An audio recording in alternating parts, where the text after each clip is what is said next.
അപ്പൊ നമ്മൾ ഇല്ലെങ്കിലും പാരന്റ്സ് ഇല്ലെങ്കിലും ഈ ട്രസ്റ്റ് വന്നിട്ട് ടേക്ക് കെയർ ചെയ്യും. അതാണ് അതില് ഒരു ഡൗട്ടും ഇല്ല. ഈ വിഷയം കേൾക്കുന്ന പാരന്റ്സിനായാലും അപ്പൊ നോർമലി നമുക്ക് ശേഷം എന്ത് എന്നത് നോർമലി ചെയ്യുന്നത് നമ്മൾ വില്ല് എഴുതും. സാധാരണ ആൾക്കാർ സക്സഷൻ ഭാഗമായിട്ട് വില്ല് എഴുതും.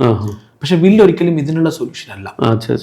വില്ല് ഒരിക്കലും ഈ സ്പെഷ്യൽ നീഡ് ചൈൽഡിനുള്ള സൊല്യൂഷൻ അല്ല. വില്ലിൽ എന്താ കോംപ്ലിക്കേഷൻ വരിക? വില്ലിലുള്ള കോംപ്ലിക്കേഷൻ എന്ന് പറഞ്ഞാൽ നമുക്ക് പ്രോപ്പർട്ടി ഉണ്ട്, നമുക്ക് ഡെപ്പോസിറ്റ് ഉണ്ട്, നമുക്ക് ഗോൾഡ് ഉണ്ട്, ഇതൊക്കെ നമ്മുടെ അസറ്റുകളുണ്ട്.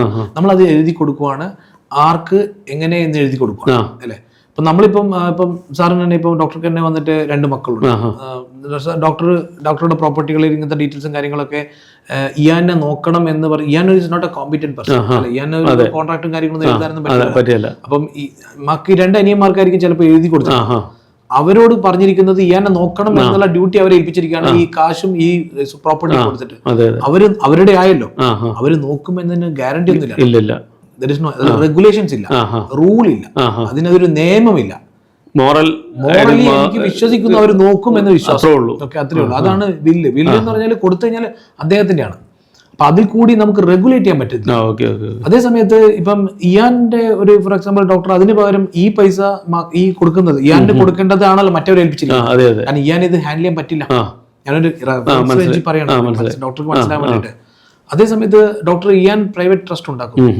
എന്നിട്ട് അതിൽ ഡോക്ടറും ഡോക്ടറുടെ വൈഫും ഡോക്ടറുടെ മക്കളെയും, അതായത് 2 അനിയന്മാരെയും കൂടി ഇതിന്റെ ട്രസ്റ്റി ആക്കും. അപ്പൊ ട്രസ്റ്റി ആക്കി വെച്ച് കഴിഞ്ഞാൽ പറഞ്ഞിരിക്കുകയാണ് ഇതിനുള്ള പ്രോപ്പർട്ടിയുടെ ഈ പറഞ്ഞ അസറ്റ് എന്ന് പറഞ്ഞത് ട്രസ്റ്റാണ്, ഇതിന്റെ ട്രസ്റ്റി നിങ്ങളാണ്, ഇയാനെ നോക്കണം. അതാണ് ബെനിഫിഷ്യറി ഇയാൻ മാത്രമാണ്, വേറെ ആരുമില്ല. ഇതിന്റെ ബെനിഫിഷ്യറി ഇതിൽ നിന്ന് വരുന്ന റെന്റൽ ഇൻകം, ഇൻട്രസ്റ്റ്, ഡിവിഡൻഡ് എന്തായാലും അത് ഇയാനെ നോക്കണം. ഇയാന്റെ ട്രീറ്റ്മെന്റ്, ഇയാന്റെ റിഹാബിലേഷൻ ട്രീറ്റ്മെന്റ്, ഈ പറഞ്ഞ എന്തൊക്കെയാണോ സപ്പോർട്ട് സർവീസസ് അദ്ദേഹമായിട്ട് ബന്ധപ്പെട്ടുള്ള കാര്യങ്ങൾ, അദ്ദേഹമായിട്ട് ബന്ധപ്പെട്ട എല്ലാ കാര്യങ്ങളും അവർക്ക് കൊടുക്കാനുള്ള നിങ്ങൾ ബില്ല് എഴുതി കൊടുത്തോളൂ. ഇയാനെ നോക്കുന്ന കാര്യം വേറെ ഏൽപ്പിച്ചു കഴിഞ്ഞാൽ ഇയാനെ നോക്കുകയില്ലോ എന്ന് ഉറപ്പില്ല. ഇതിന് ട്രസ്റ്റ് ആണ് വർക്ക്. കാരണം ഇതൊരു റെഗുലേറ്റഡ് ബോഡിയാണ്. ഇന്ത്യൻ ട്രസ്റ്റ് ആക്ട് 1882 പ്രകാരം നമ്മളൊരു ട്രസ്റ്റ് ഫോം ചെയ്യുന്നു. ഇപ്പം ഡോക്ടറാണ് ഇതിന്റെ സെറ്റിലർ, ഇയാനാണ് ഇതിന്റെ ബെനിഫിഷ്യറി, ഡോക്ടറുടെ മക്കളായിരിക്കും ചിലപ്പം ഇതിന്റെ ട്രസ്റ്റീസ്. ഇപ്പൊ മക്കൾ നോക്കൂല്ലെങ്കിൽ അവിടെ നിങ്ങൾക്ക് എക്സ്റ്റേണലി വന്നിട്ട് ഒരു പ്രൊഫഷണൽ കൺസൾട്ടിംഗ് ഫേമിന് ട്രസ്റ്റ് ആയിട്ട് കോർപ്പറേറ്റ് ട്രസ്റ്റ് ആയിട്ട്, കാരണം മക്കൾ നോക്കുമെന്ന് ഉറപ്പൊന്നുമില്ല അല്ലെ. അങ്ങനത്തെ സമയത്ത് നമുക്ക് വേറൊരു പുറത്തുള്ള ഒരാളെ വെച്ച് കഴിഞ്ഞാൽ ഇത് ഇയാന്റെ ലൈഫ് ലോങ് നോക്കുമെന്നുള്ളതാണ്. അപ്പം നാളെ ഈ ട്രസ്റ്റഡ് ലൈഫ് എന്ന് പറഞ്ഞാൽ ഇയാന്റെ ലൈഫാണ്. നാളെ ഇയാന് ശേഷം അതിന്റെ എന്താണോ ട്രസ്റ്റ് സാറിന്റെ ബാക്കിയുള്ള മക്കൾക്ക് പോകും. ഇതാണ് ഈ കോൺസെപ്റ്റിൽ ട്രസ്റ്റ്. നമ്മൾ ഇല്ലെങ്കിലും പാരന്റ്സ് ഇല്ലെങ്കിലും ഈ ട്രസ്റ്റ് വന്നിട്ട് ടേക്ക് കെയർ ചെയ്യും. അതാണ് അതില് ഒരു ഡൗട്ടും ഇല്ല.